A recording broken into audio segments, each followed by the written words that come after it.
Hello again, everybody. Here we are again at Market Masterclass, and we're concentrating on investment assets.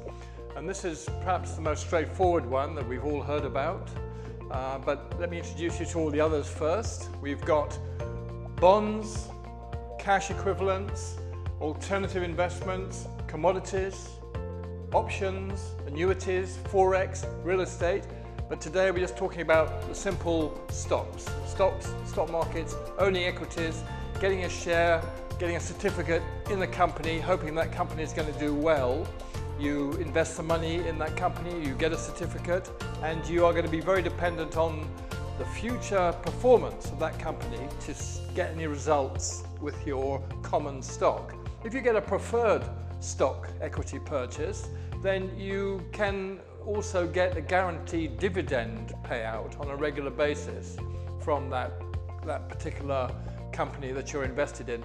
The other thing about it is with a preferred stock, they sometimes have the right to buy the stock back. And I remember many years ago when Virgin started, I bought stocks in Virgin, and just as it started to do really well, I was really excited, and then they sent me a letter saying that they are going to buy all my stocks back off me. They had that right, they took them back off me just as I was going to make a killing in their market. They bought them back for their own benefit. So there you go. So Virgin have done very well since then.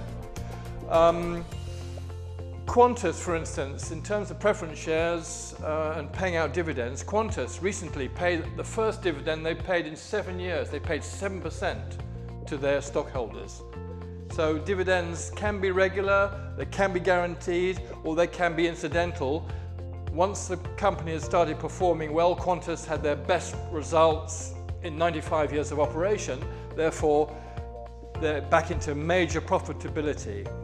So it's down to profitability, it's down to growth, it's down to expectations for the company, it's down to projections for the company, it's down to performance of the company, how well your stock holdings are going to do. Now, an ordinary investor is going to perhaps go into stocks.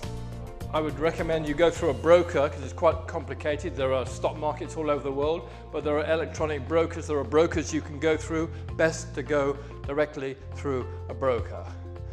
And for instance, 1998 was when internet stock purchases boomed. So that was the beginning of the internet stock era. And of course, people were buying into companies which have since then done exceedingly well. But did you get into the internet stock markets in 1998? So you have to look out what's looking good for the future. So basically, that is stock markets. I recommend you go through a broker. There are stock markets worldwide, Asia, Africa, every place has got stock markets. Plus internet stock market performance as well. You can go through brokers purely on the internet. So that's our take for today on stocks. Hope you found that interesting and worthwhile. Good luck with your own stock purchases into the future. Bye for now. Thank you very much.